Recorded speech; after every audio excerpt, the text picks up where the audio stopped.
suffer from something that I refer to as axis displacement disorder. and axis displacement disorder is when they believe that the axis of the earth has shifted.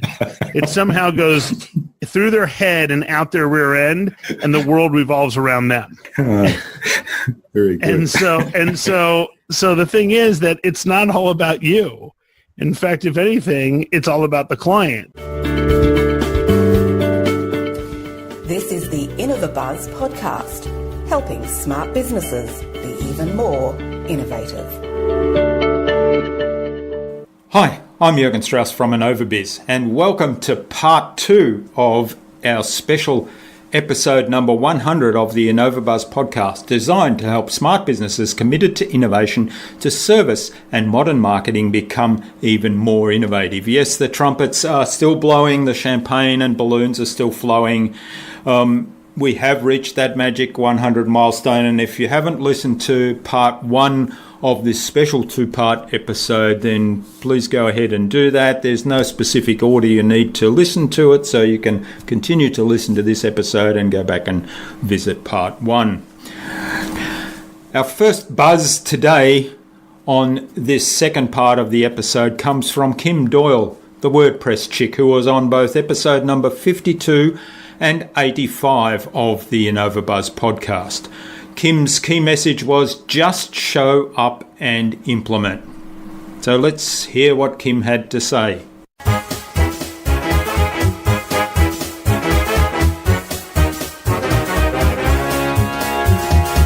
Bunch of 5 questions that hopefully will give the audience something to inspire them to do something awesome. So awesome. The first one was, what's the number one thing anyone needs to do to be more innovative? Just show up.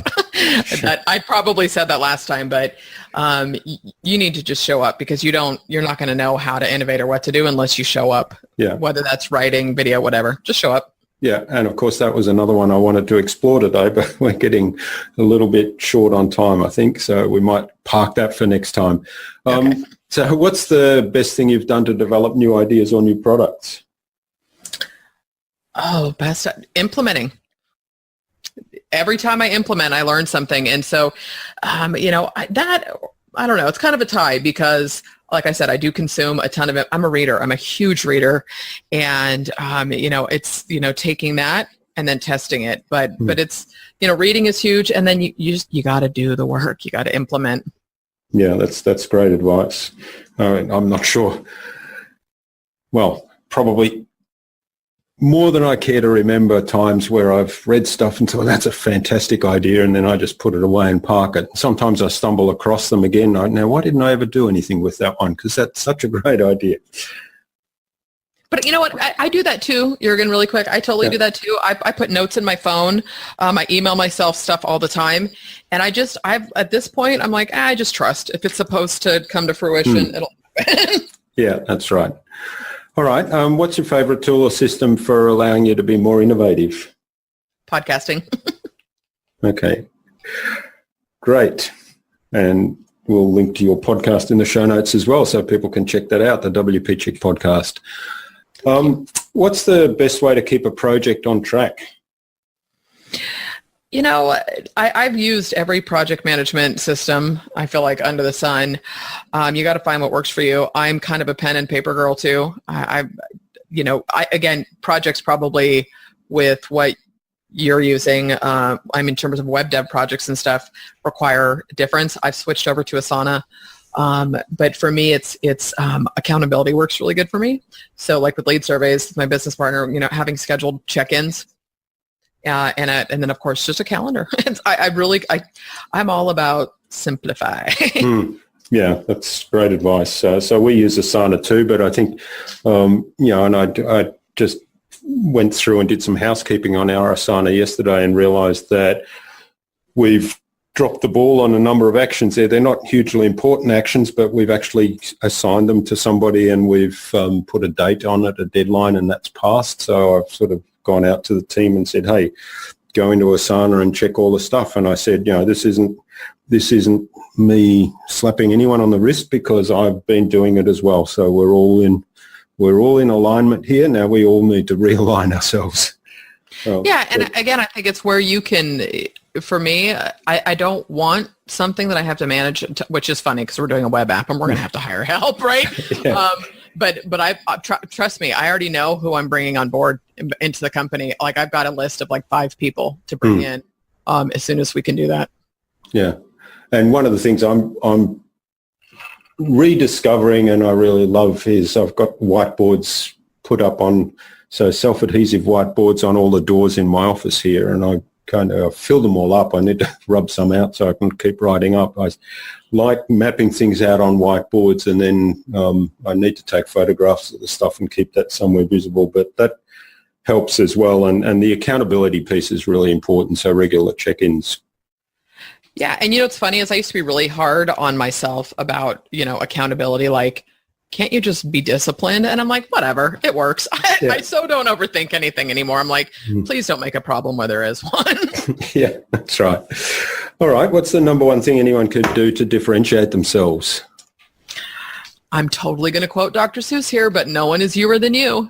Yeah, that's what you said last time. Okay, there's some consistency. That's awesome. Yeah. But really, right, I don't know. I mean, will there be new tech ideas and stuff? Yeah, but look at content, video, podcasting. It's like none of it's like brand new or anything, but the only thing that differentiates you is who you are and what you bring to the table. Thanks, Kim. It was a privilege to have you on the InnovaBuzz podcast on 2 occasions, and it's always great to get your insights. Our next buzz comes from Michael E. Gerber, the author of the E-Myth series of books.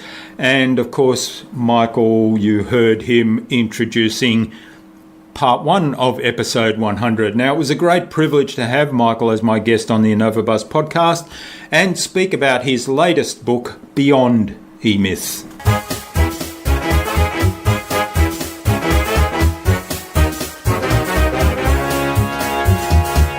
So you understand, you're not limited by McDonald's, you're not limited by Subway, you're not limited by Starbucks, you're not limited by Apple, you're not limited by Microsoft, you're not limited by Mary Kay Cosmetics, you're not limited by what they have done, but you are blessed because they've done it. And so because they've done it, they have demonstrated you can do this anyway.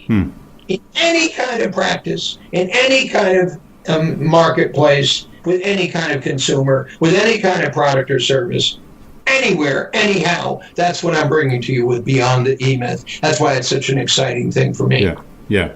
Well, it is really exciting, and I think we can see that Michael is really excited by that. So I love your passion and I love your enthusiasm and energy behind that. So Michael, this has been really fabulous. I hope you'll indulge me. We love to ask our guests a series of short questions about innovation, and I think this ties in really well with what we've been talking about and your thing. So we'll head on into our buzz, which is the innovation round. So firstly, what's the number one thing anyone needs to do to be more innovative?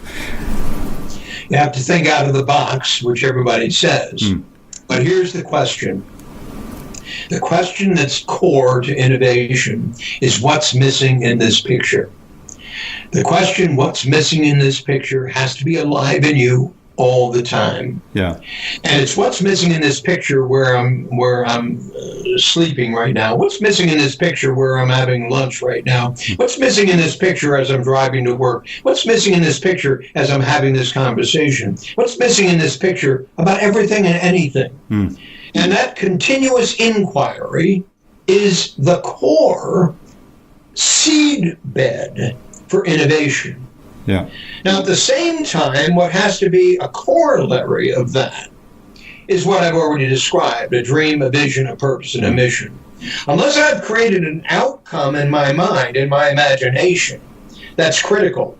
Unless I'm thinking like Walt did about Disneyland, unless I have a standard that I'm establishing called GreatCo, the great growing company, or whatever it might be, then innovation has no energy to it. Yeah. You understand? Unless it's being called to rise above the ordinary, it's not innovation, it's just making things different. That's right. Yeah. Innovation is improvement. It's improvement of what is. Creativity is pursuing the unknown at the point at which we can then begin to innovate. So innovation isn't the clear departure. Creativity is. Okay, yeah. But creativity isn't implementable. Only innovation is. So effectively, you're caught in this trap. It's like Disney when he said to the guys in Imagineers, we're going to be doing stuff you've never done before for a reason you've never thought of before to accomplish something you never thought possible before. Yeah. That's called creativity. Imagineers are truly in an unending process of creativity. Innovation is really the alteration of what is. Yeah. Creativity is the creation of what isn't. Okay. Great answer. It's probably the best answer we've ever had. Distinction between innovation and creativity, what you need to do. So ask the right questions and be curious all the time. So I love it, Michael. What's the best thing you've done to develop new ideas? Say that again? What's the best thing you've done to develop new ideas? I read mystery novels. Oh, okay. Yeah, so I don't read business books. Business books they just bore the living whatever out of me. Yeah. I don't read business books. So I read mystery novels, and my mind then is free of anything on the outside. Yeah. And I'm just following this path. Okay. And this path is always a surprising path or not. Yeah, and so you have ideas when you're following sort of a path. I have ideas. I wake up in the middle of the night with ideas. Yeah. So you understand, ideas come to you. It's like my saxophone teacher used to say, you don't make music, Michael. Music finds you. Your job is to practice. So I practice music, which means what? I practice creating, and something happens. So something always happens, Jürgen. That's the important thing for everybody to understand. When you practice creating, something always happens, and it's always something you'd never anticipated. So I woke up maybe 3 weeks ago, and this voice, and when I say this voice, it's my inner voice, and it said, every life a legacy. Literally that, not sort of that. Every life a legacy. Now, my wife has been speaking to me about my legacy, and I sort of shine it on, because yeah. And she's determined that my legacy will live forever. And so, okay, I got that. Yeah. But I woke up with this immediate seeing. This is what I call it, seeing. It's where you can suddenly see it, meaning you can hear it, you can see it. It comes to you, and it came as an expression, every life a legacy. Now, if you've gone to my website at Michael E. Gerber Companies, anybody who goes to my website, our website, my wife's and ours, called michaelegerbercompanies.com, you'll see or if you received any emails from us, you'll see a phrase that says, every small business a school. So that came to me in exactly the same way that every life a legacy came to me. So today it says, every life a legacy, every small business a school. Yeah. Now it's complete. Yeah. And so understand, Jürgen, your life is a legacy. Then you get to choose what it is. You follow me? Yeah, absolutely. I saw that, those two together, and I thought that's just beautiful. And it so encapsulates everything you're doing now with Beyond the E-Myth for me. Yes. I thought that's... Your life is a legacy which changes the nature of the energy that you pour into it. So when you say, so what inspires you, what moves you, that's what moves me. It's the sudden seeing, as I call it, of something that I'd not seen before. You understand, I didn't sit there and manufacture every life legacy. It came to me.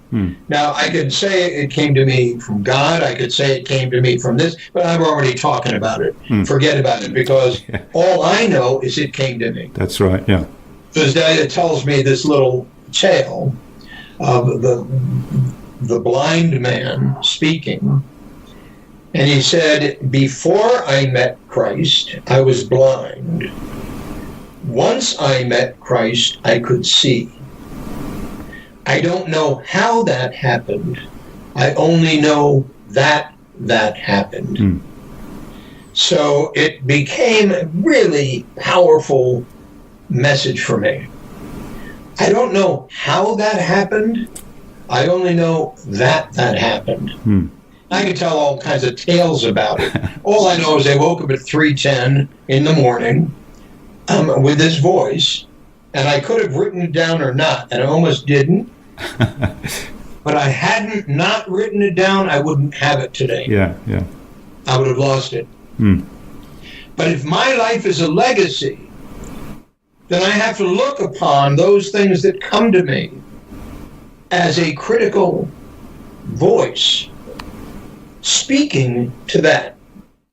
I'm obligated to write it down. I can't just shine it on. Yeah. So I did, and now it's a living part of what we do. Every life a legacy, every small business is school. And if that's true, that means yours and mine and his and hers, every single one on the planet. And what would that mean if, in fact, every life is a legacy?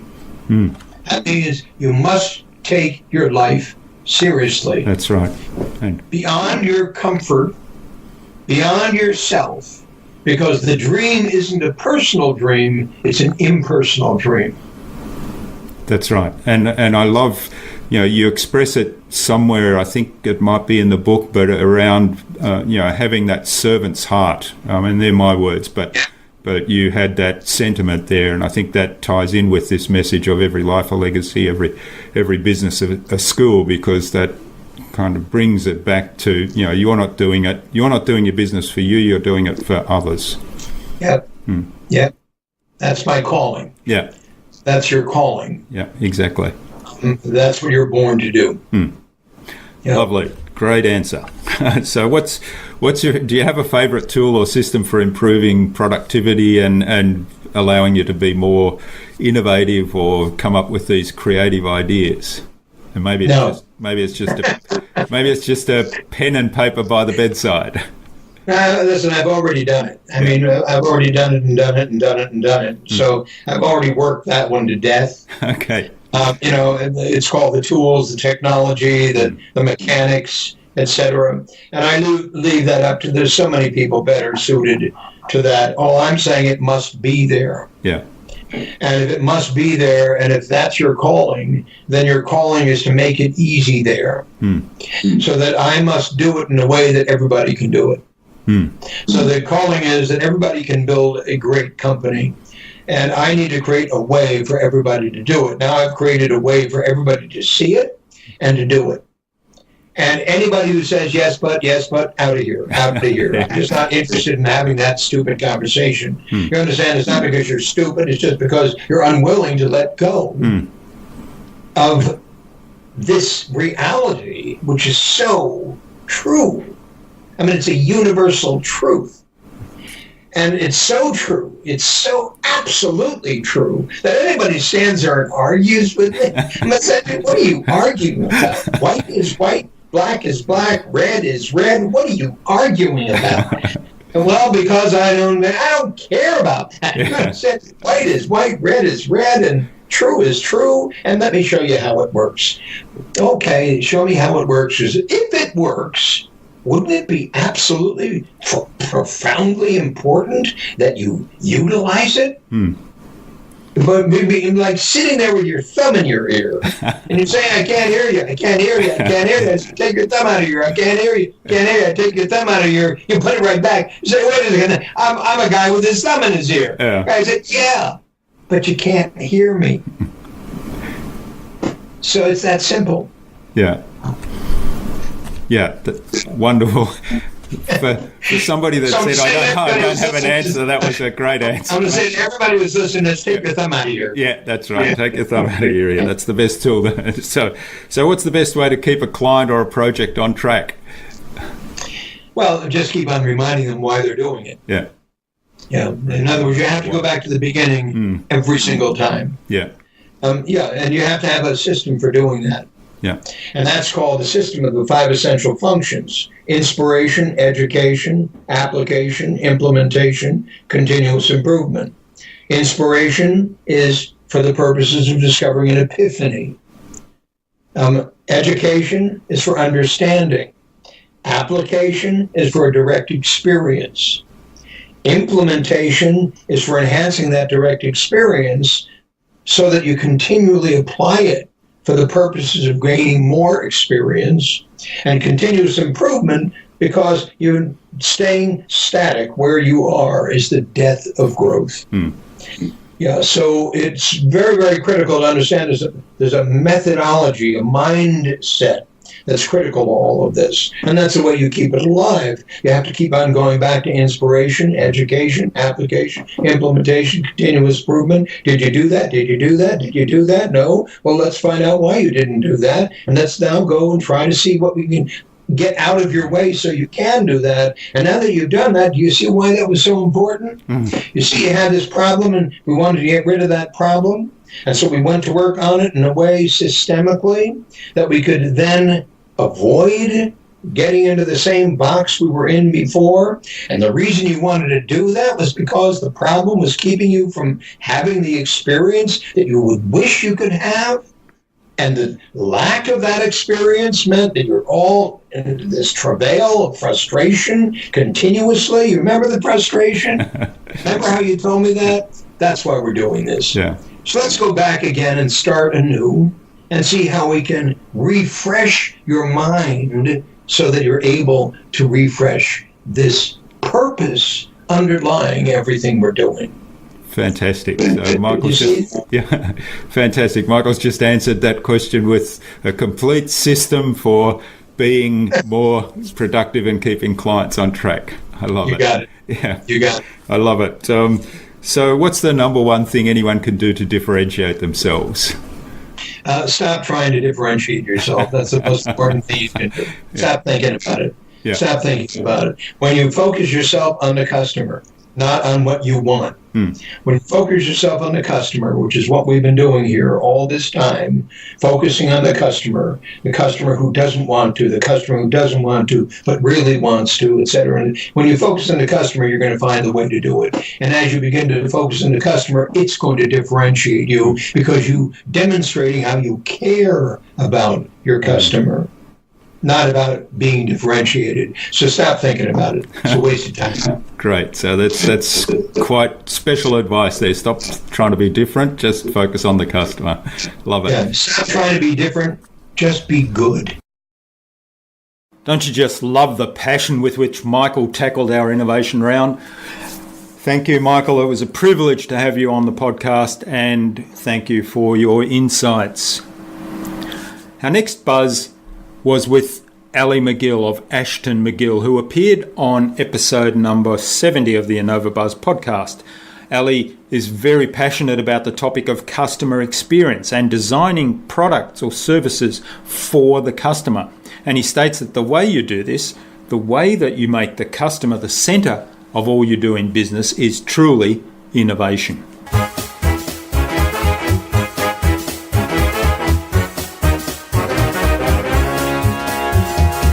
So what's the number one thing you think anyone needs to do to be more innovative? I really think, I think it's about back to assumptions. Let's stop making assumptions. One fascinating piece of research that I've come across recently is to do with children, Jürgen. And up to the age of 5 years old, 98% of children have the capability to think divergently. That means that they can think creatively, they have a natural curiosity, they ask questions. And if anyone listening has children, they'll know the number one thing kids under 5 do is ask why. Yeah. By the age of 5, the average child has asked 45,000 questions. The problem then is that they go to school and they become self-aware. But our school systems across the world reward success as opposed to inquiry. So over time, children stop putting their hands up, and it's the teacher that asks the questions. And children stop putting their hands up to give the answer because sometimes they get the answer wrong and they don't feel good about that. So they just gradually that divergent thinking fades away. And by the age of 20, only 2% of children, young adults, by the age of 20 can think divergently. So that's if you think about that for a minute, 98% of people have the capacity at age 5 to think divergently. By the age of 20, it's only 2%. But do you know what? We all have that within us. So that one thing I think that we can do that will make us all more innovative is get used to asking questions again. Think like a child. Be prepared to ask why. Don't be afraid to look silly for asking a question. Yeah. We need to change that dynamic within our organizations so that we get back to being curious as individuals and curious as organizations. It'll stop us making assumptions. Yeah, and we'll see the world in a different way. That's great advice. So insatiable curiosity is something that I think that might be jargon, but I mean, I think it describes, what you're saying, asking questions. And I mean, I often, the biggest breakthroughs I often have is if I see something and I think, oh, how does that work? Or why did that happen like that? And, dig into it a little more, just keep asking why. Yeah, definitely. And these days, I guess, I mean, I can't remember my reaction. I know I was very conscious when our kids were in the Y age. They started very early, but I'm very conscious these days when I see it with kids and see parents reacting like, oh, leave me alone or something. And I think, oh, no, don't do that. No, encourage it. Yeah. All right. What's the best thing you've done to develop new ideas? That's a really good question.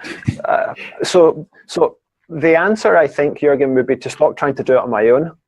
And again, that's just how we've grown up in society. I remember an old boss of mine saying, "Don't bring me problems, bring me solutions." And that was kind of the way of thinking back in the 90s, 80s, and the 90s. However, what that does is that if you don't bring the problem and share it with others, then you don't get that collective capability that might solve the problem. We spend a lot of time challenging the problem in itself, which might seem like a really long way to go around it, but is the problem the right problem?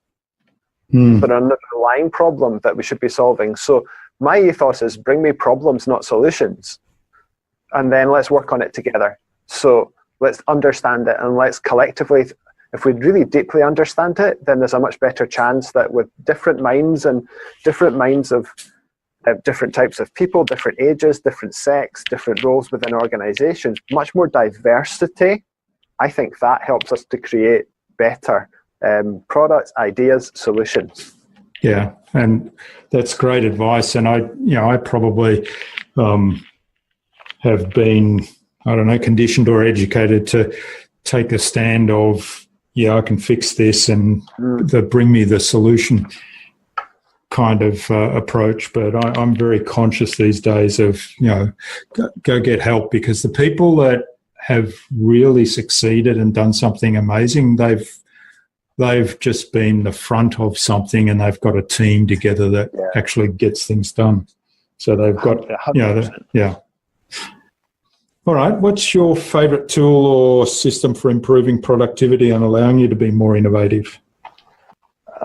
So I guess there's two answers to this. In terms of being more innovative, I've mentioned design thinking a few times, and if anyone's not familiar with the process of design thinking, the concept of design thinking, I'd encourage them to go and research that. Google it, have a look at my YouTube channel. But design thinking really is a different way to approach idea generation and problem solving. In terms of productivity, then we use 2 or 3 apps in our business that help us to keep on top of what we're doing and keep that process moving in the right direction. And the favorite apps would be Trello and Slack. We use Slack constantly. And Slack is a messaging tool, which means that in the old days we used to message by sending emails to each other. Yeah. And I just got really cumbersome and confusing. Slack enables us to have those conversations within the app of Slack, and to be able to track things. And it's just a wonderful tool that has changed the way that we run our business, both with our clients, with Andy and myself in the business, and then with the people that support us. And it's really made life better. And it's real time as well. Yeah, it is. It is. And I've also taken recently to switching notifications off on my phone, because I found that notifications were really interrupting my train of thought or my flow or my processes. So there are a couple that I've left on, but the majority of notifications are switched off on my phone and my iPad, so that as I'm sitting here talking to you, my phone's on the desk, but there's nothing happening with it. Whereas a month ago, there would have been constant pings, and that would have taken my concentration away from what I was doing. Yeah, we use a tool called River, which is Slack, a Slack alternative. I used to use Slack, but we moved on to River. It's kind of does a whole lot more. Interesting. I'll take a look at that. Yeah, but the beauty of that, so within our team, we virtually don't send emails anymore. So the only emails I get is when somebody shares a Google Doc with me. So Google sends me a notification of that. But even there, for example, we have daily meetups using Zoom and we record those, because sometimes we do some training in that. And I've got it set up so that that's automatically posted to the River channel once the recording's uploaded. So that's all automated. Excellent. So yeah, it's really great to do those tools. All right, what's the best way to keep a client on track? I think thinking back to projects we've run over the past year and a half or so, communication would have to be the answer. Really proactive communication, so that we're not, again, it's about not assuming anything. We just make sure there's a regular flow of communication to and from the client, so they know what's going on, we know what's going on. If there's a problem with anything, let's share it right away so that everyone's aware of it and we can collectively deal with it. So if we're going to miss a deadline for a particular reason, let's share that straight away rather than get to the deadline and not meet it. So that, I think, communication, the other word I use often is active listening. So when we're with clients, it's really about deeply listening to what it is that they're saying. And if we're not sure what they're asking or what they're thinking, then we just encourage our people to ask. Let's just be really clear. That clarity around communication has been essential for us, and it's enabled us, because we've had a couple of bumps where we haven't perhaps done these things as well as we could have done. So we've made a point of changing that and just communicating everything. That's great advice. And I mean, I've found that if you let customers know, hey, things have gone a little bit off the rails here, we're going to miss a deadline or something, let them know in advance. Tell them what you're going to do moving forward. That actually builds the relationship much stronger than, and yet a lot of people feel as though, it's a loss of face or something if I have to admit that I'm going to miss this deadline. And so they kind of pretend it's not happening. Yeah, then they miss the deadline and they upset the customer even more. So exactly, yeah. So it comes back to the, what's the experience the customer's having? Exactly. All right. What's the number one thing anyone can do to differentiate themselves? Another good question. You're making me think. You're making me work for it today.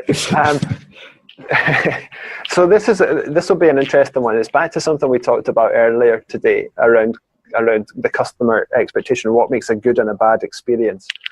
These days, what makes a good experience is doing what you've said you will do. And if you just reflect on that for a moment or two, Harvard published some research recently, and they'd studied 70,000 or so customer interactions. And what came out of that study was that 84% of customers expect businesses to let them down. 84%. Yeah, that's amazing, isn't it? Yeah, and that's just become the norm. So if we want to differentiate ourselves from our competition or from other people doing the same kind of job as us, if you do nothing else than do what you've said you'll do and meet the expectations of your customer, client, boss, manager, whatever, then you're going to stand out, because you'll develop a reputation for being consistently good at what you do just by doing all the things you're supposed to, because most people don't these days. Most people, if there's a half an hour of work left to do to finish a client project off at 5 p.m., but they're supposed to finish at 5 p.m., most people will go home at 5 and come back and finish it the next morning. And I'm not encouraging people to work overtime, but having that, just being conscious that thinking about things from the other person's perspective, and maybe just going that extra mile, delivering what you've promised the customer you'll do, that's going to make a difference. Yeah, in some ways that's sad, isn't it? Because it really is. Yeah, but and I sometimes reflect on this when I've had a good experience, and I walk away from that experience and reflect on what it was, and then think that, well, actually that's what should happen. And I think that's pretty sad that I'm kind of, I feel as though I've had a really good experience when it's actually what should happen all the time. But that's where the opportunity lies for us. It does, within our businesses. If you realize that your competitors are going to think, they're not going to think like this. The majority of people don't, because 84% of customers now expect to be let down. So if you and your business make a point of every time doing things well, doing things properly, then you are going to stand out. Thank you, Ali. Another inspirational, fun and highly educational episode. And another awesome Scottish accent. I just love hearing that accent. Today's next buzz was with Christy Faulkner of Womankind, a brand and marketing company focused on marketing to a female audience.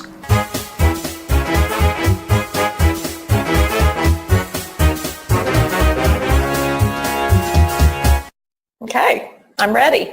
Okay, good. So what's the number one thing anyone needs to do to be more innovative? Listen. Yeah. Be curious and really listen. That's great advice. Mm-hmm. All right. What's the best thing you've done to develop new ideas? Best thing I've done is be curious and listen. Yeah. I mean, it's not what else. I think being curious, just asking questions. Why? What if? How could this be different? How could this be better? It's just, I'm really driven by curiosity in a big way. There's one of my favorite sayings, it's a bit of my mantra, and that is curiosity is the cure for boredom. There is no cure for curiosity. It's Dorothy Parker. Okay, yeah. But I think curiosity is the greatest thing anyone can cultivate to be innovative. Great advice. Just making a note of the Dorothy Parker quote. All right. So what's your favorite tool or system for improving productivity and allowing you to be more creative then? So this may sound a little wacky, but it's list making. And I make not at all. I love lists. I love lists because you know what? Here's what happens. Something's in the back of my mind. I have some tasks I need to do at home, or I need to pick up my dry cleaner, or whatever. Just the multitude of tasks in our daily lives that we need to do, people we need to call, emails we need to send. If all of that is brewing in the back of my mind, then I'm not free to free associate and be creative. So, it's sort of like when you're driving in your car and your mind wanders. Sometimes that's very creative, or if you're in the shower and you're just, your mind wanders, and so you can be creative spontaneously. I find that if I make a list, then it liberates me from having to churn that thought over. Don't forget to pick up your dry cleaning. Don't forget to pick up your dry cleaning. Oh, you need to call your mother back. Whatever those nagging tasks are. If I put them down on paper, then I'm liberated from thinking about them, and therefore I can think about other stuff. That's fantastic advice, and I can totally relate to that. I don't find that strange at all because I love my lists. So it seems so simple and a little bit analog, doesn't it? It is. Yeah, it is analog, but.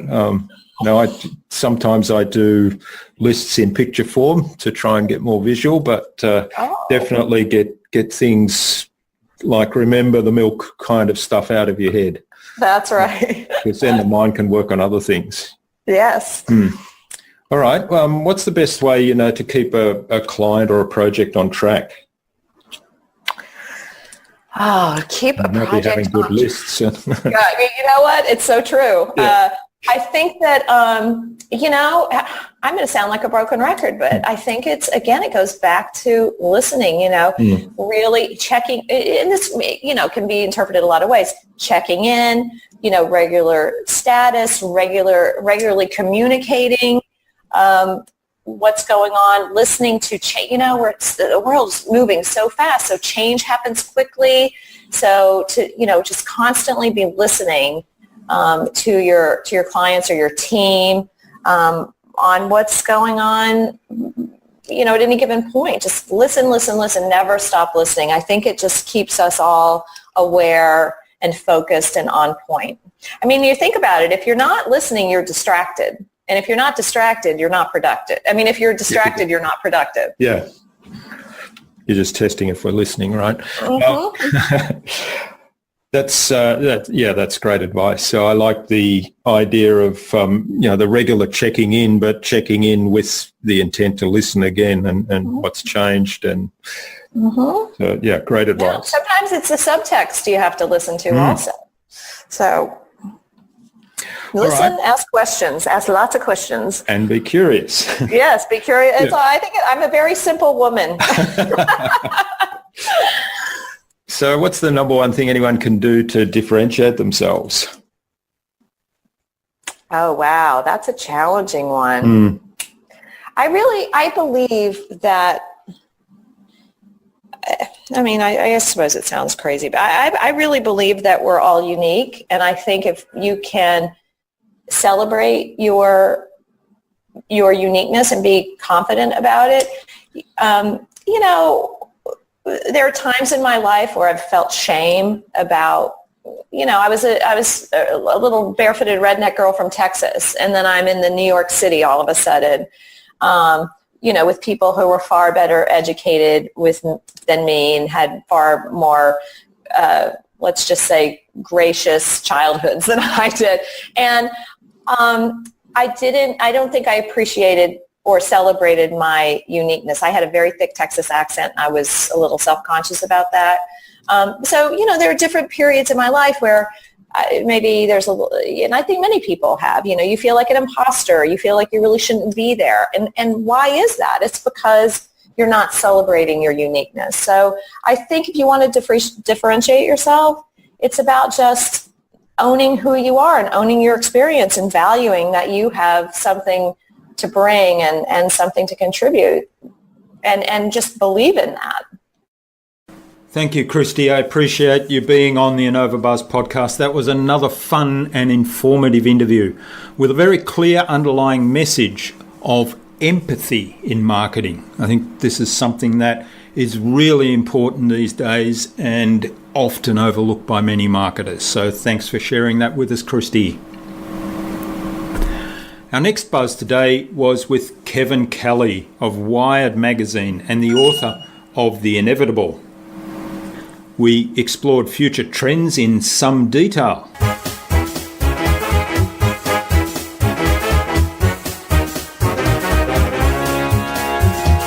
First one is, what's the number one thing you think anyone needs to do to be more innovative? Well, the real challenge to innovation these days is to think differently, and this is especially a challenge as we are more connected. So the more you're connected to everything else, the more you keep up with the news, the more you are engaged with social media, the more difficult it's going to be to think differently. And I think one of the things that I find that helps me think different on a consistent basis is travel. It forces me to come at a different angle to things, to see things from a different perspective.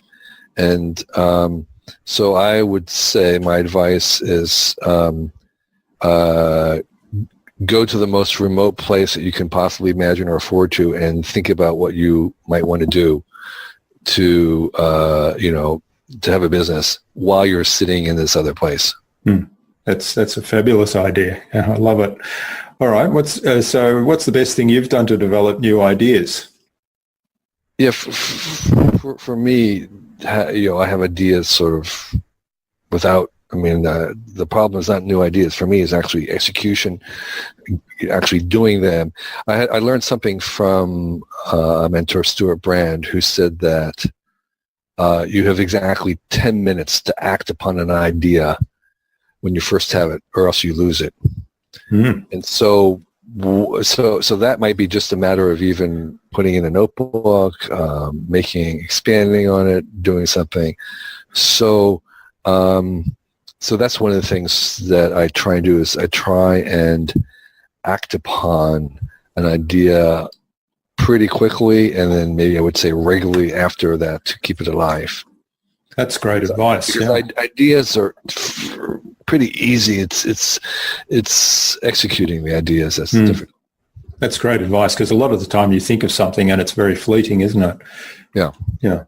All right. Now you're a tool person, a geek, right? So what's your favorite tool or system for improving your productivity?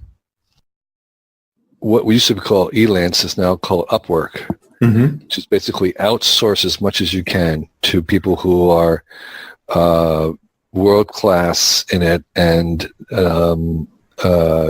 delegate the work to others who can work on this much faster than you can around the world, and you can even distribute it. So basically it's to outsource as much of the work as possible. That's fabulous advice. I love that. Yeah, great. You can find almost anything you can imagine that you want done. You can find people somewhere in the world via Upwork who are really, really good at it and will do it very inexpensively for you. Yeah, that's right. Yeah, and do a much better job than you can most of the time as well. Yeah. I mean, sometimes it's just small little things, like if I work in Photoshop a lot, like making masks and things like that. They'll make a mask for 25 cents. I mean, it's just like, and they'll have it in a day. It's it's like I could spend hours doing that. That's right. I was just going to say that takes me a whole day. Yeah. All right. Great advice. All right. So what's the best way you think to keep a project on track? Have other people hold you accountable. Sometimes this is a matter of involving other people in the project, which inherently will bring some accountability to it. Other times, if you're kind of a solo act, is you can make public announcements about I'm going to do this, hold me accountable, to having other people in your life involved in kind of helping you stick to your deadlines. Great advice. Accountability. Yeah. Love that. And what's the number one thing you think people can do to differentiate themselves? Boy, that's a really great question. I'm trying to think of how to summarize that.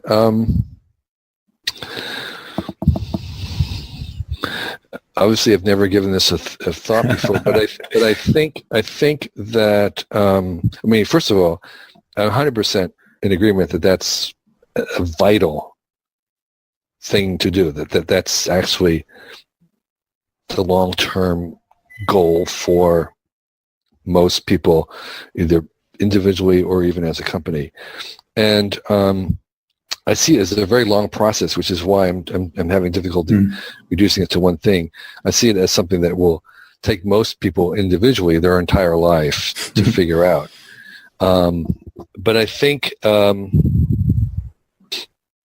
maybe two things. One is to look where you spend your time when you think you're not working, as an indicator of where your true distinctiveness lies.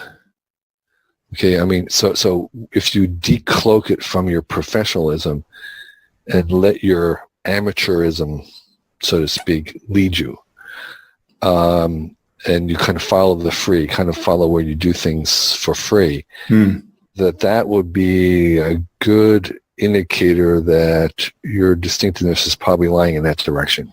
Yeah, it's kind of discovering your passion. Yeah, but I think we're asking about something different, and this is a distinction I make a lot, which is I think there are kind of like three stages of most people, individuals, and sometimes in businesses, three stages that they have in their kind of their development. And the first stage is setting out to actually being able to find things that you're really good at doing. Okay, that you do well, that you do better than average, that you are in some ways superior at. So that's doing it well is the first step, and that's a huge joy if you can find that. And then the second stage is that you're not only doing it well, but you have some passion about it, right? That you love doing it. And for most people, if you can get those two things where, I'm really good at this and I love doing it, okay, they think that's the hype, but it's actually not. There's actually a third one. The third one, which is I thought where you were going, the third one is because anyway, oftentimes people, when they get to the second stage, they're suddenly flooded with a lot of opportunity because they're doing things they're really good at and they love doing it. So they have all this work.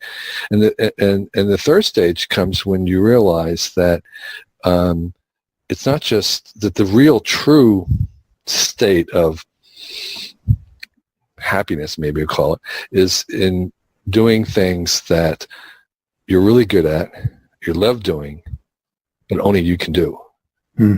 That's the distinctiveness. And so if you can get there, then suddenly you're really golden, because then the issues of competition melt away. That's right, yeah. The issues of ease, anxiety, all those kinds of things vanish because you're the only one who can do it. And interestingly, your best work will be done there because it's only you. And you're kind of like the number one at that point because there's literally you. This is the only thing you can do.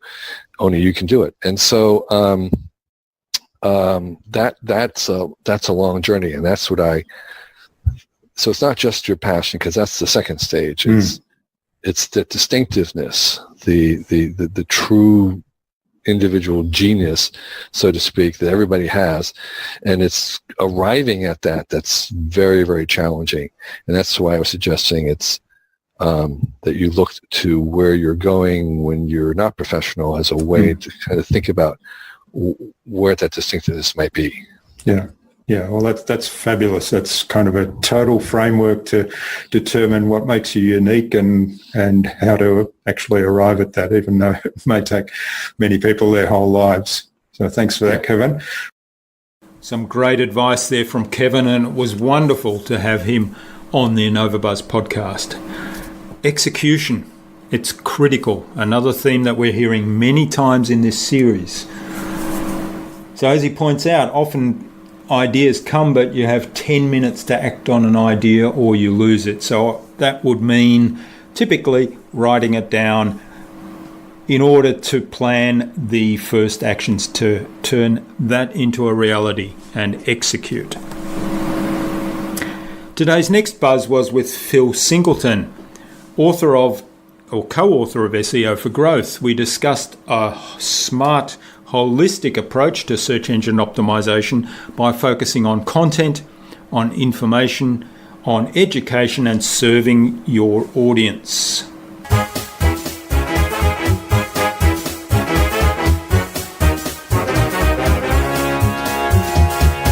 Let's do it. Yeah. All right. So what's the number one thing anyone needs to do to be more innovative? My personal opinion, I think just taking action. I think a lot of people, especially the people that are like listening to podcasts, these are already the folks that are kind of in there and getting it and doing it. But I think a lot of people think, to some extent, how I did. But once I took that plunge out into Asia, it really kind of gave me the confidence to think, hey, I can pretty much do anything I put my mind to. But you still get every once in a while one of these things like, gosh, would it be nice to start my own podcast someday? Or would it be nice to start, my book? That would be such a nice, career bucket list type of a thing to do. And I thought this when I joined the Duct Tape Marketing Network 3 years ago. Somebody dropped the book that they wrote as a group project in that network. And I was, God, I would love to do this someday in the next 10 years. Lo and behold, I had my first bestseller in 6 months. Yeah. just because I took action on it, somebody gave me an opportunity, I jumped right on it, and it was like not nearly as hard as I thought it was. Think somebody goes starting your own website project. Man, I just jumped in and said, you know what? I'm going to figure this front page thing out. Of course, I don't even think that's around anymore. But so, I mean, is that? I don't know if we'd call that innovation or not. To some degree, it is. It's thinking about something, thinking about an opportunity, figuring out a way to kind of monetize it or do something in a way that benefits you, and then actually taking action on it and not thinking about it as one of these things like you hear these guys, well, I've had this idea to do something. Well, dude, the way that works right now, like when I was 20 years ago or whatever it was, when I got out of school, it was impossible to do side hustles and gigs the way it is right now. You know what I mean? Now you could literally go to all these places and launch a business idea for pennies on the dollar because you got all sorts of people that'll help you on the cheap.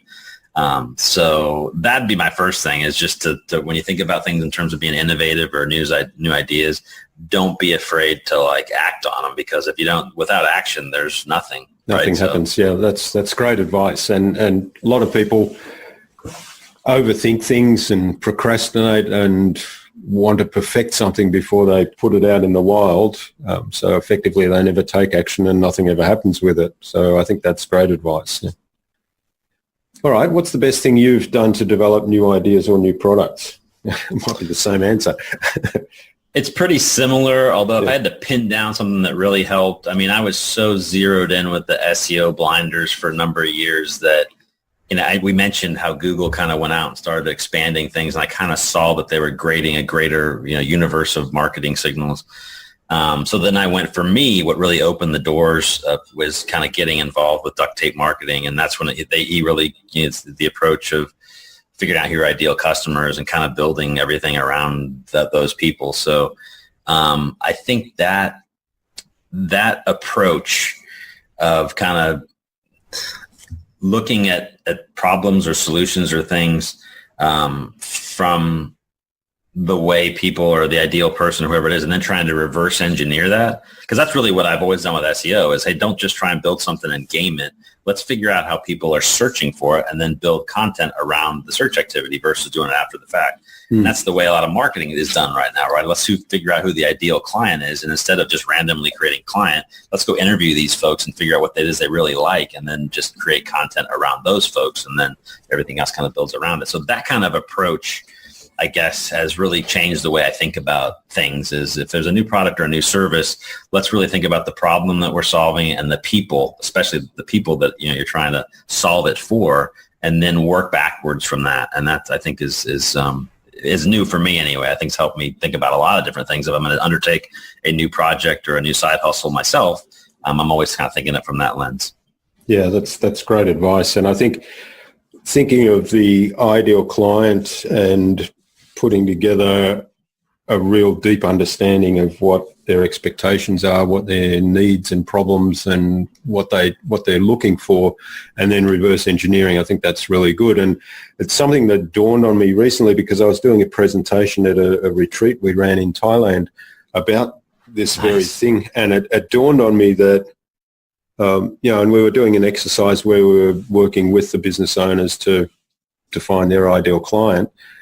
And I realized that you can use this model for everything. So if you're looking to build partnerships, you can do this ideal partner exercise, which essentially is the same thing.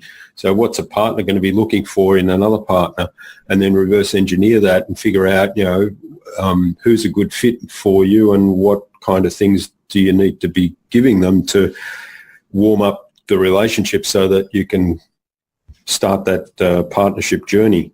And likewise for suppliers. And then it dawned on me that you could actually turn it right around and do an ideal client exercise on yourself as something for, you know, the suppliers to work on, and then go to your suppliers and say, here's my needs and my expectations and my frustrations and my fears, and here's how I like to consume stuff, and this is the sort of thing I look for online and so on. So you've got all this information, so let's see what you can deliver. So and I know that duct tape marketing is because going back to when I first started this whole ideal client stuff, duct tape marketing was one of the models I really worked this off. So that's definitely great. Yeah, I mean, it definitely worth changed because again, I came from finance and then I got into SEO and I got that technical thing, and it really just kind of opened my eyes up to kind of, I guess, what, obviously folks like you have already kind of been doing for a while. But yeah, once you kind of figure out that piece, it's like, let's just not think of something because it's cool and then make it and hope people will buy it, right? It's like, focus on the folks and the solution and then work back. And then can be, like you said, can be used anywhere. Yeah, that's right. All right. Well, what's your favorite tool or system for improving your own productivity? My own productivity. I mean, that one doesn't really come to mind, although I will say, I think products and tools, especially when you're doing, really, I guess anything right now. I'm thinking in terms of an agency or an SEO service providers, we're always constantly looking for something that's going to help us, but it can't be a marginal benefit, right? Yeah. And that's what a lot of the new things do. They're helping you save or make 10% more. I'm always looking for things that are like no-brainers that maybe are, bring in 10 times what they can bring versus just that. And I think being able to make sure that you don't go after each little shiny object, because we're as marketers and the way this inbound marketing is evolving, I mean, there's just tons of new tools being thrown at you all the time, right? And everyone's trying to leapfrog each other, and it's like, which one should I try? And then you get invested on the onboarding and that kind of stuff. So it's almost like just being your best productivity tool is you making sure that you don't get sucked into the next shiny thing, right? That's having right. some discipline. But I'm always on the lookout, and this again, it could be a group. So part of my productivity answer would be, having discipline yourself, not to go after shiny stuff, but also be a member of groups of people or masterminds or whatever it is. I have to be a part of Duct Tape. There's 120 of us. We all kind of do the same stuff, and a lot of other people are always testing other things out. And then you're in this group that you're on, whatever it is, and you're kind of sharing that idea. So being able to, rely on other people that are actually using stuff in the field in your realm or whatever is going to be hugely valuable, right? Because if somebody in your group that you trust says, man, I tried this and it is awesome, then you're going to try it versus, seeing something or getting sold yourself because somebody else, got in somebody else's marketing funnel or something and believed something that was coming down. So, that's how I think helps me, because I'm relying on a little bit myself, my own discipline, but also listening from other people that have been guinea pigs and then making choices on new solutions that way. And that's really helped me quite a bit. I mean, we've actually got a few tools out there that I think are, been able for us to be able to add a ton of value to our clients for relatively low amount of cost. And that's what we're all trying to do right now, right? Not just marginally mark something up, because then it ends up being not very profitable. All right. And what's the best way to keep a project or a client on track? My biggest weakness is that I'm a perfectionist or something like that, but I'm kind of at heart, kind of a yes man. I've got to take a lot of pride in my work, and I always want to make people happy, right? And that's just kind of how I've approached business, is that you want to try and keep your reputation as high as possible. The problem with that is sometimes when you're in any kind of space, at least in the business that we're in or I'm in, if you start saying yes off spec without charging, you cheapen yourself immediately. One, and two, you start sliding down this slippery slope of things because you just all of a sudden said yes to one thing. Why aren't you saying yes to this and that, right? So the best way I keep the stuff on track is really to try and document that front end and have a blueprint or a plan. And this is the one thing I think I'm probably really good at, because there's other pieces of the parts of our business where I probably, after all these years I've been doing it, almost kind of still run my business in some ways as a solopreneur. But when it comes to what we're going to deliver to the client or a project or something like that, I'm really, I think, pretty strong about trying to treat every project like we're building a house and get those architect blueprints and people have sign off on them and make sure that they're set in stone. And then when we commence doing the project, any change is treated like a change order. And then all of a sudden, it sounds like you're being stricter, but you're really kind of just making sure it goes on.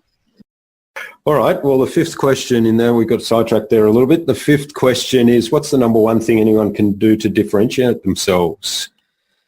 Well, this is probably one of my favorites, but I think, the one thing you asked the question, can you do to differentiate yourself? And I think that's just to take action to differentiate yourself, right? Because I'm going to give you an example of myself. I mean, I would consider myself a true introvert. And I mean that by not like I'm shy or anything. It's like when I go out and talk, or if I'm having a sales meeting, it drains me like emotionally and actually physically, right? I think that's the nature of being an introvert. So I never really got out there and put myself out there, did interviews, did podcasts. I didn't really blog until a few years ago. Everything was kind of just behind the scenes and kind of a more technical person. But what I think you have to do now, and I see the way this works myself, is you got to really get yourself out there and prove that you're an authority in your niche. And the more you can do that by, posting content, getting involved, trying to write books and interview people and do podcasts and these kind of things, the other guys aren't doing it. And the extent that you can do it and show your action, you start to raise your position basically in your niche, and you work from being not an influencer to becoming a micro influencer to maybe becoming an influencer in your tribe or your group. And we all, no matter how big or small they are, we all have got a group of people eventually that we know that look to us for some type of advice. Is it 10 people? Is it 100 people? Is it 1,000 people? Is it 100,000 people? But that part of it, just taking action to kind of look at yourself to have that goal to be looked on as an authority in your niche, I think is something that everybody should look to do, and the thing that they're going after, they're doing in their life or their career. And I've kind of made that the bullseye for myself, right? So I'm okay. Thanks, Phil. Great recommendations. I loved the book and highly recommend this to anyone who is into business, in fact, and who runs a website and is interested in educating their audience, which should be everybody in business. I love the book, and this interview just reinforced those key points. Our next buzz today comes from Mike Morrison of the Membership Guys and the Member Site Academy. He talked to us about the secrets of running successful membership sites, about engaging an audience and building a community around that audience.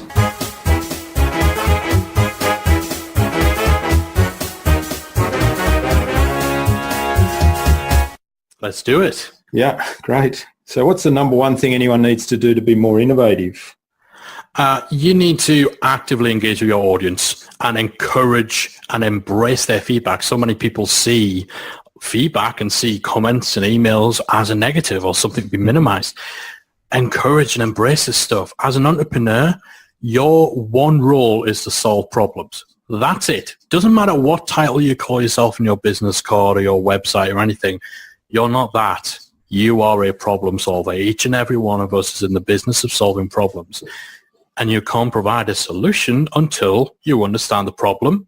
The only way to do that is to listen to your audience. So it's not a particularly sexy answer, I don't think, but find ways to continuously and actively engage with your audience and act on the feedback they give you, because those guys will point you in the right direction most of the time. Well, I think it's a great answer because, and it's consistent with what we were saying earlier about the magic bullet kind of approach that, you actually have to put in a little bit of work. Now, there's nothing really difficult about talking to your audience and engaging them and taking feedback on board and maybe asking a bunch of questions to clarify things and get a better understanding. And it's amazing what that will do for you. Yeah, for sure. Those guys will be a bottomless pit of ideas and inspiration. And, yes, you will get some people who are annoying, and you will get, you will get to a point where when you've answered the same question like for the 56th time and all that sort of stuff. But, it's part and parcel of doing business. For the most part, these guys are going to fuel ideas and innovation and product development and content for as long as you'll listen to them. Yeah. All right. So what's the best thing you've done to develop new ideas? I would probably say our Facebook group. Again, very, very simple. But when we decided that we knew we were going to set up the academy, but we also knew that we couldn't just stop what we were doing and just be doing that. So, as we were bringing everything together, we set up a Facebook group just so we had somewhere to send our audience and somewhere to engage with them, listen to them and stuff like that. And I would say that the interactions in there have probably fueled most of the ideas or the prioritization of our free content or paid content. It's given us new ideas that we wouldn't have thought of in terms of what to add into the membership, and it continues to do so.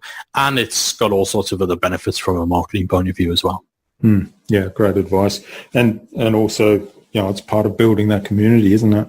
Yeah, for sure. What's your favorite tool or system for improving your productivity and allowing you to be more innovative? Asana. I up until this year, like, I'm a curmudgeon, even though I'm like massively techy. We do the sales, we do the marketing, all that sort of stuff. The root of it, the foundation of where that all started was building websites, programming, coding, and all that sort of stuff. But I have that contrary thing where, like, for the last 7 or 8 years, my to-do list and my project management has been a single Google Doc that every 6 months I would just update the date of and the title. So it was just to-do list. I'd be in kind of February 2015 and I'd be working from a document which is like to-do list January 3rd, 2014.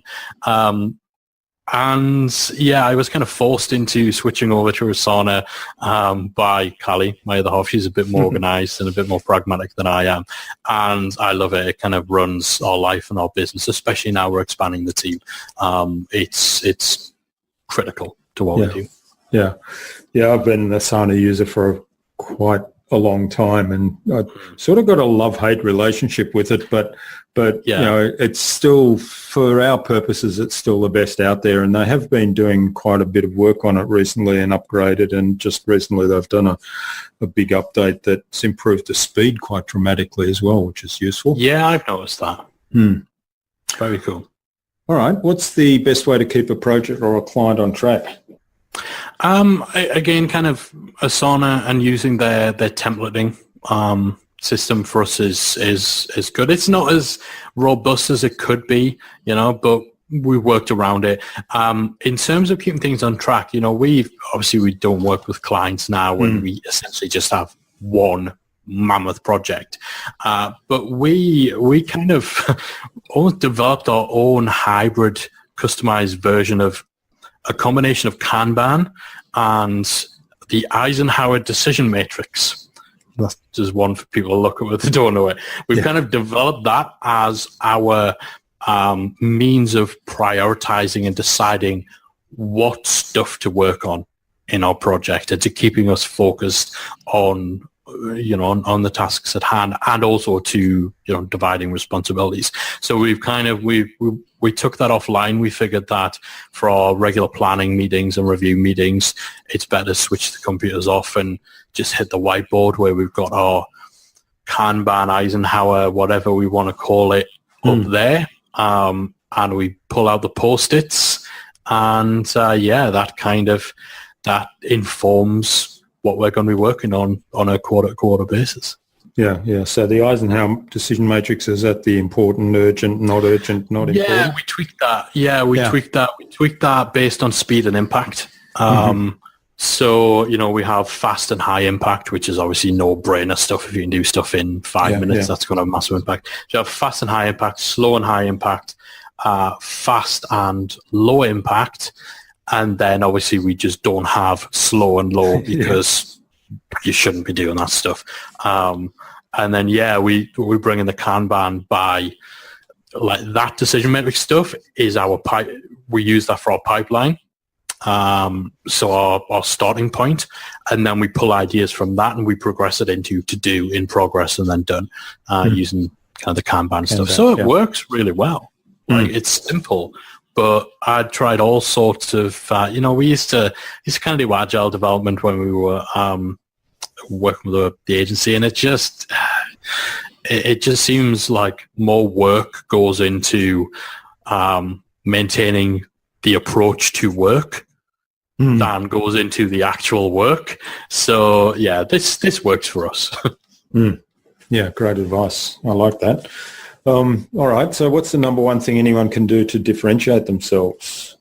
I think you need to be laser focused on your niche, or if you're listening in the US, if you insist on saying it this way, niche. I have countless arguments about that. Most of our audience are US based. Anyway, laser focus on your niche. I see so many people niching down, and then when they start to gain momentum, they go broad. They move to the middle. They get more general and more generic, and they lose focus. So, they'll start out by really carving out a place for themselves as the go-to expert on Facebook, or the go-to expert on online courses or memberships. As soon as they start seeing some success, they want to start talking like they're Gary Vaynerchuk, and their content becomes less and less about the thing that they're known for and more just pontificating about whether or not you should hustle 18 hours a day. And it's the same tired, boring old rubbish.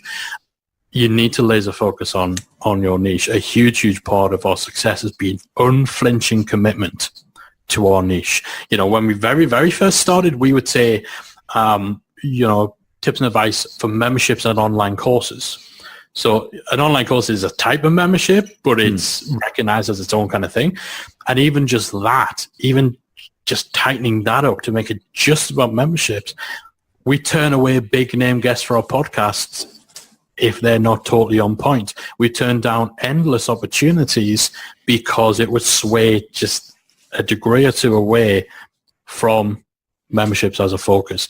You need to get laser focused and be unflinching in that focus long term if you want to stay the course and differentiate yourself from everyone else who is just trying to occupy that middle lane. Thanks, Mike. Wonderful to have you on the podcast. And yes, the power of focus and being a problem solver, absolutely vital and a great message to share with us. The last buzz that we're going to share with you today on this special episode of the InnovaBuzz podcast was with Nina Radetich of Radetich Marketing and Media.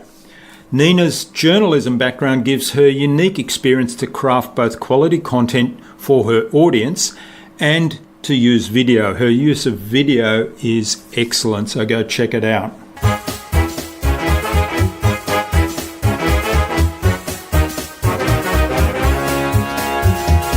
Okay. So what's the number one thing anyone needs to do to be more innovative? Shut off your brain and move. Get out, take a walk, take a bike ride, just shut off your brain, shut off the phone, and get moving. That's great advice, and I actually do quite a bit of that. I noticed recently because I've been off the bike for 6 weeks, so I'm unfit and not able to keep up with all my buddies, so I tend to be riding alone a lot, and that's where I get my best ideas. Me too. You're a road biker. I heard in one of your podcasts that you were talking about biking, so you're a road biker? Mainly road biking. I do mountain biking as well, but mainly road. Nice. Okay. Love it. All right. What's the best thing you've done to develop new ideas or new products? I think, what is the best thing I've done to develop new ideas? Again, hopped on the bike, gone for a walk, recorded anything in my iPhone that I came up with while there and in the subsequent shower, and and whiteboarded it all out, mapped it out so that I could get what was in my brain out on paper. Yeah, that's great. So you record, so if you get an idea on the bike, you record it on the iPhone? I try to, or I will pull over and write down a note. I'll use the notes feature on the iPhone. Okay, yeah, because I probably need to do that some more. I was out recently and I think I got to 5 ideas and I kept thinking, okay, that's 5. And so I just kept reciting them one after the another while I was riding to make sure I remembered them. But then I got to 5 and I thought, oh, that reminds me, there's another one. And now I'm up to 6. It's hard to remember, and you know, they're fleeting. So at least for me, I mean, sometimes they come to me. I also problem solve when I'm walking, running, or riding. So you know, solutions to problems come to me as well. So I have found myself pulling over a lot of times to either record something, my voice, or to write it down in the notes. Great advice. All right. What's your favorite tool or system for improving your own productivity and allowing you to be more innovative? I love teamwork. I'm a big fan of teamwork. It's a project management tool, but teamwork, if I put all the tasks in teamwork, I don't have to worry about the details. It reminds me of the details so that my brain can be free of the details so I can think more big picture. Yeah, great. So it's always good to have something where you can put the information, get it out of your head, and then have it easily accessible, and also have it remind you to follow up when it's time to take action, right? For sure. All right. What's the best way to keep a client on track or a project on track? Good old-fashioned nagging. No, I'm kidding. I'm kidding. I think the best way to keep a project or client on track is through clear communication and giving them an understanding of what's at stake if we don't stay on track, because that puts skin in the game for them as well. Yeah, communication is so important, isn't it? Huge. And clear communication. Now, having said that, I think having a clear system to follow, which you have, is really important. And the other part of your clear system is understanding who your ideal client is. So if you pick the right client to start with, you've probably done 90% of keeping the project and client on track already. Yeah, and to the communication point, helping them understand what you're doing. This digital marketing is like Greek to most business owners. It really is. And so, and 99% of the companies out there don't take the time to explain what they are doing and why it matters to the client in layman's terms. And I call on the journalism background to do that a lot, Jürgen. I call on the take a complicated concept and boil it down into 2 sound bites so that you, the viewer at home, can understand it. I do the same thing with my clients. I help them understand what these digital marketing concepts are, why they matter for their business, and what we are doing on a regular basis. So transparency and communication are paramount, and it keeps the client engaged and it keeps the project moving forward. That's great advice. And I like that you say, you explain to them why it's important to them. So, all right. So what's the number one thing anyone can do to differentiate themselves? Just be authentic. I mean, don't try to emulate others. I don't be afraid to show who you really are. For me, maybe that's allowing a little sarcasm, or calling on my background as a journalist and a storyteller in a digital age. I mean, just trying to be who you are and embracing who you are and being fully authentic about it is the best way I think you can differentiate yourself. Thanks, Nina. That was some great advice. I hear you about the exercise. We must find a way to go on a bike ride together sometime. As I said, go check out Nina's video channels. Her use of video is really awesome. I hope you enjoyed that special episode of the InnovaBuzz podcast as much as I enjoyed putting it together.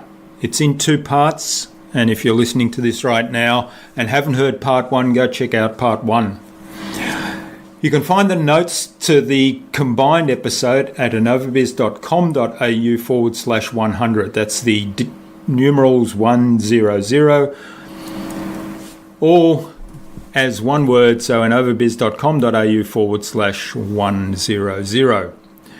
We'd love you to leave us a comment under the blog post. What did you find most useful on this? Happy birthday wishes, anniversary, whatever it might be. But certainly looking forward to getting feedback on the content so far in the first 100 episodes. Now, in the next episode, we're going to return to our one-on-one interview format, and we'll soon be featuring more of our special model, the Masters series. So if you haven't already done so, head on over to iTunes or Stitcher or Pocket Casts and subscribe to the InnovaBuzz podcast so you'll never miss a future episode. Now, if you haven't left us a review already, then we'd love to hear your feedback. We always welcome feedback and reviews because that's how we know how we're doing and also how we know what content we should be looking to provide for our audience. So if there is anything you'd like us to cover, questions you want answered on a future InnovaBuzz podcast, or guests you'd like us to interview, please send those ideas to us. Until next time, I'm Jürgen Strauss from InnovaBuzz, and remember, be awesome and keep innovating.